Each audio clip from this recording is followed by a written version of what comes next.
With that down, let's move on to our second main topic today. And our second main topic today gets submitted to us by Benson Wright, who writes, "Hey guys, as of today, Star Wars: The Rise of Skywalker is sitting at $990 million. It's actually a little bit higher than that now, which means it should cross the $1 billion mark before the end of the week. Considering how many people said this new one would flop, what does another $1 billion film tell us about the status of Star Wars and how many people still love and support it?" All right, thanks a lot for sending that in, man. And yes, you're absolutely right, Benson. There were a lot of people that were shouting from the hilltops that this next Star Wars movie would be an absolute flop. They looked at Solo. They refused to believe that the reason Solo didn't work was because of the reason I said for years before it ever came out that it wouldn't work, because nobody asked for it. Nobody wanted a Harrison Ford-less Solo, and they pointed at that Solo's real bad performance at the box office and said, see, so the next Star Wars movie, it's going to tank. It's going to absolutely tank. And of course, it's about to cross the $1 billion mark yet again. Yet again, it's about to cross $1 billion mark. As of right now, this number's a little bit out of date right now. The Monday numbers have come in. It's now sitting at about 993, 994. So it's probably going to cross the $1 billion mark before the end of the week. Yet another one. Now, full disclosure, I don't like this movie. Just full disclosure, I didn't like Star Wars: The Rise of Skywalker. Didn't work for me. I really love The Force Awakens. I enjoyed The Last Jedi. I don't like The Rise of Skywalker, so that's fine. So just full disclosure there on that. But that said, it is absolutely phenomenal to think again about what this property is and continues to do with the fan base. People continue to come out to support Star Wars movies. We did the math. We talk a lot about, Rob, and rightfully so, we talk a lot about how incredible it is that Kevin Feige's Marvel Cinematic Universe averages $1 billion a film, which is just remarkable. Now, it's a smaller sample size, for sure, but when you look at this new era of Star Wars movies, they actually have a higher per average film box office than the Marvel films do. Now, would it still, once we get to 20 plus new Star Wars movies? Maybe, maybe not. It's a smaller sample size. But if we're going to give credit for that, then we've got to give credit where credit is due. What I still continue to find amazing, Rob, is that yet another film comes out. Granted, I didn't like it, but it comes out, it again crosses the $1 billion mark. And there are some people who are so desperate to try to paint that in a negative light, they will try to come up with ways to put a spin on a $1 billion film to be negative. So they'll say things like, well, but The Force Awakens made 2. The Last Jedi made 1.3. So therefore, this is a disaster. This is terrible. You know what? Here's the thing. In sports, and I know some people don't like sports analogies. I don't care. Suck it up. Here's the thing. In sports, LeBron James goes out and goes off for 37 points in a game. You know what everybody across all the sports networks are saying? Unbelievable performance by LeBron James tonight. 37 points. Holy crap. That's what they're saying, because that's the right thing to say. He goes off for 37 points. That's remarkable. But then you get somebody who'll go, yeah, but, last year, James had a 64-point game, so really 37 isn't very good. Of course it's still fucking good. Of course it's still a remarkable achievement. Yes, he did go out another time and put up an even better thing. Yes, the beard went out and put up some more. At one point, Russell Westbrook earlier this year had a game with more points. It doesn't take away from the fact that LeBron going out and scoring 37 points and leading his team to victory and winning isn't still a remarkable feat. And that's the bottom line. That's the bottom line. Because the only way you can try to paint a $1 billion achievement at the cinema in a negative way is if you come to it with an unbearable bias. That's the only way to paint this thing negatively. You have to put such a spin on it, you would crank your head off your neck. That's how much of a spin you'd have to put on it. And I don't like this movie. I don't like this movie. I mean, I am not happy with Star Wars: The Rise of Skywalker, but that doesn't change The objective fact that it has made over $1 billion, is about to cross the $1 billion mark again. And I think that this speaks volumes, Rob. I think that this speaks volumes that despite a very divisive The Last Jedi, and despite the fact that, in my personal estimation, a subpar Star Wars The Rise of Skywalker, other people like it, and that's great. That's awesome. I celebrate that.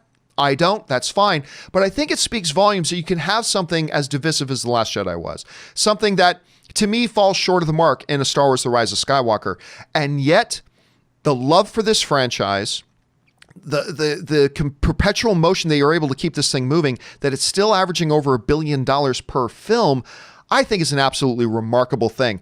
And while a lot of people were heralding the death of Star Wars after The Last Jedi, and now a bunch of people are now again heralding the death of Star Wars after The Rise of Skywalker, I think the fact that you can have a couple of subpar films and still be cranking out over $1 billion at box office, I think this speaks very favorably to what the future of Star Wars can be. Can be. Not necessarily is, but can be. With the popularity of Mandalorian, hopefully this Obi-Wan series is going to be fantastic. We've been hearing some reports about what this 2022 Star Wars movie could be, possibly in the High Republic era and all that kind of stuff. I think Star Wars is still completely in a position to do extremely well, provided they continue to rack up some wins. You know, if they keep on putting out projects that are as divisive as, say, The Last Jedi or The Rise of Skywalker, that could change. But I still think they're in a very, very good spot. Rob, you take a look at numbers like this. We've seen, like, this has been a whole drama ever since The Force Awakens came out. But how are you feeling about, number one, this film crossing the $1 billion mark? And how do you see Star Wars as a brand being positioned right now moving into the future? Well, Star Wars is very healthy. I don't get making $1 billion, John, as you well know, is an extraordinary achievement for a motion picture. And now we're treating it like, everybody makes $1 billion now. I mean, it's not something that happened. It's amazing. And the Star Wars franchise, you have all three of the Skywalker saga movies in this sequel trilogy made it to $1 billion. Rogue One made it to $1 billion. That's 4 out of 5 movies that made it to $1 billion.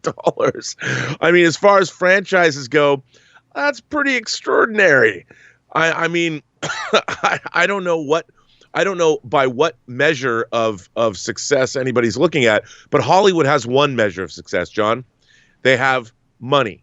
And the fact is, whether, they say that no press is bad press, look at all the free digital bits that are spilled all over the internet about these Star Wars movies. There's more people making videos and writing op-ed pieces about the death of Star Wars. You couldn't pay a marketing department enough money to get you as much publicity as everybody writing about Star Wars on the internet gets Disney. It's unbelievable. And not only that, it's part of the 24-hour news cycle. Every single day there's another video. And, I don't know where Kathleen Kennedy's at, but if you're running your company and your company's made 5 movies and 4 of them grossed $1 billion, you've become one of the most successful producers in the history of the entertainment business. I mean, not that she wasn't already, but it's amazing to me. And certainly everyone's talking. And with The Mandalorian and the craze for Baby Yoda, and everyone knows that Beskar armor is the best armor. I mean, I think Star Wars is in the air, as Steve Sansweet once said, and everywhere. And I think that it isn't going anywhere anytime soon. I know I'm all ready to pull out my 3-foot Star Destroyer model and build it. I'm still excited about Star Wars. What's up? Come on. And I think the other thing you got to keep in mind with all this too is, as you mentioned, The Mandalorian, right? As this thing continues to, like, everybody proclaimed the death of Star Wars after The Last Jedi and Solo, but then what happened? Mandalorian comes out, #1 streaming show in the world. What happens? The Rise of Skywalker comes out, and even though, from my personal subjective estimation, not a good movie, still makes over $1 billion. I think the health of Star Wars right now is good. But Rob, I still think, like, what they cannot survive is continuing for, say, if the Obi-Wan series is a mess, and then this 2022 movie is a mess, and then whatever. They're in a position right now where they still are on clearly very, very solid ground. but they're not on unmovable ground. You know, they are coming off a very divisive Last Jedi. They are coming off a poorer film in The Rise of Skywalker, depending on your point of view. You can't continue to do that and maintain good footing. But I think if they can make things the quality of which, like The Mandalorian, of The Force Awakens, things like that, I think they could be right back to exactly where they want to be. And can you imagine? Again, I don't want to try to sound like I'm trying to undermine your opinion, anybody, if you love The Rise of Skywalker, because if you love The Rise of Skywalker, that's great. I'm just saying is, can you imagine how much money this movie would have made if it was awesome? I mean, if this movie was awesome and universally beloved, like if everybody just universally, can you imagine? We're looking at another $2 billion film, but man, God, they still made $1 billion. That tells you something about the health of the franchise right now. John, I have to say, I mean, I don't think there's been a franchise in human history that has more goodwill towards it than the Star Wars franchise. And I think the quality, I mean, I am no fan of J.J. Abrams as a filmmaker. In my mind, he's made 5 science fiction movies, and I haven't liked any of them.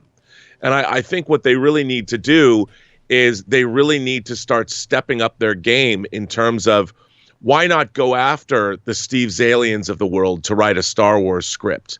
You know, why not change it up and really, rather than go the safe route, really start really aiming really high. And the problem is, look, Disney has had, obviously they spent $4 billion on this franchise. They've had a lot of oversight. I'm sure that there's been a lot of creative restrictions put on people like J.J. Abrams in terms of what they want out of this franchise. Remember, it's not just movies. They spent $1 billion developing Galaxy's Edge. You know, how much did Rise of the Resistance cost that opens on the 17th here at Disneyland in Los Angeles? I mean, there's a lot riding on Star Wars for Disney across multiple platforms. And I really think they need to look, Star Wars movies should be the Tiffany of the franchises. It should be the greatest example of fantasy filmmaking ever. And I think everybody I mean, I know you like Force Awakens, but I think the idea that they didn't plan this trilogy all together and it wasn't of one piece. I know Disney probably couldn't have done that because it was still a risk. They couldn't risk that much money. But I think now that they should have, they absolutely should have, and they could have, and they had the money, and they absolutely should have done that. I agree, but I understand the thinking. I mean, I understand the corporate thinking, but moving forward with 4 out of 5 movies grossing $1 billion, I think they need to start taking their time and crafting entertainment for the ages and making things that their fan base, their worldwide fan base will embrace. I think they owe a 43-year-old fan base the best movies that they can make. And I think, look, a corporation's interests are different than the interests of a great story and great characters. Because a great story and great characters, by definition, have to be a little edgy, a little unique, a little maybe not so, dumbed down for the greatest common denominator. But they sometimes align. I mean, you look at The Lord of the Rings, or you look at Joker this year, like sometimes you can do it so they can align. Sure, but you can't do that. Disney would never have made Joker, and I think you're right. I think, look, there were no Star Wars fans in 1977. Star Wars came out of nowhere. Even George Lucas had no idea that it was going to be successful. And Star Wars created a generation of fans that begat multiple generations of fans. And they need to go back and they need to find that kind of innovative, creative, unique storytelling that is unfettered by the constraints a corporation will put on that kind of storytelling. Well, listen, guys, question here is, what do you make about this? Star Wars Rise of Skywalker is about to cross $1 billion mark. Maybe you loved it. Maybe you didn't like it like I didn't. But how are you feeling about that? What do you think that speaks to as far as the current position of Star Wars in the world? Jump down in the comment section below and let us know your thoughts. All right.